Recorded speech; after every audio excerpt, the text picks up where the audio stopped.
16 octobre 2025, bonjour à toutes et à tous, bienvenue à votre première sortie du bulletin d'information sur la radio-télévision Fadris. Le taux de référence calculé par la BRH pour ce 16 octobre 2025 est de 130 gourdes 76 pour $1 américain.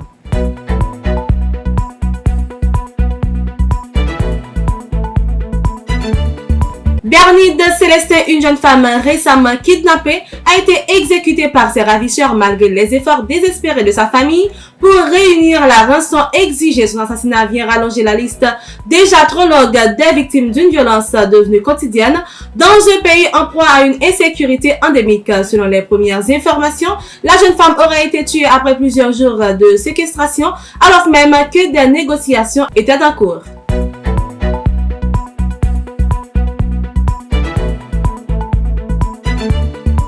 Une tentative de kidnapping visant l'homme d'affaires haïtien Cédric Vorbe a été déjouée hier matin aux abords de l'aéroport international. Une vidéo largement relayée sur les réseaux sociaux montre un pick-up tout-terrain transportant plusieurs individus lourdement armés tentant d'intercepter le véhicule à bord duquel se trouvait la victime. Alerté par la manœuvre suspecte, le chauffeur du convoi a immédiatement fait demi-tour, échappant de justesse à l'embuscade.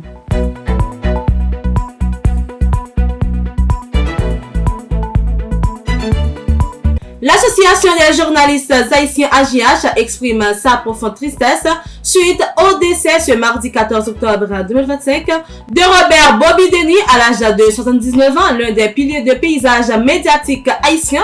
En saluant la mémoire du défunt, l'AJH a décrit le fondateur du studio Audiothèque et de Télémac, entre autres, comme un homme de vision et de conviction ayant marqué l'évolution moderne des médias en Haïti, notamment par son engagement pour une presse libre et dynamique.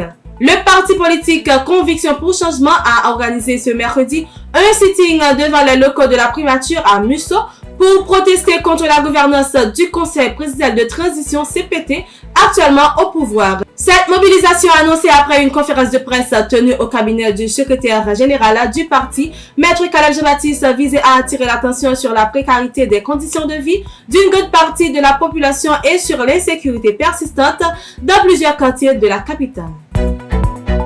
Sur le plan international, selon le New York Times, l'administration Trump aura donné le feu vert à la CIA pour conduire des opérations clandestines en territoire vénézuélien dans le but de faire tomber le président Nicolás Maduro. L'article publié mercredi cite plusieurs hauts responsables américains sous couvert d'anonymat évoquant une autorisation discrète permettant à l'agence de planifier et d'exécuter des actions secrètes au Venezuela. À la tête du coup d'état militaire survenu mardi à Madagascar, le colonel Michael Randrianirina, une critique acerbe de la présidence Rajoelina, s'affiche comme le nouveau dirigeant de l'île, celui qui doit prochainement être investi. Le président assure ne pas vouloir confisquer le pouvoir et promet la tenue d'élections dans un délai maximum de 2 ans. C'est la fin de votre bulletin d'information. Merci de l'avoir suivi. C'était avec vous, Vanessa Cédouane.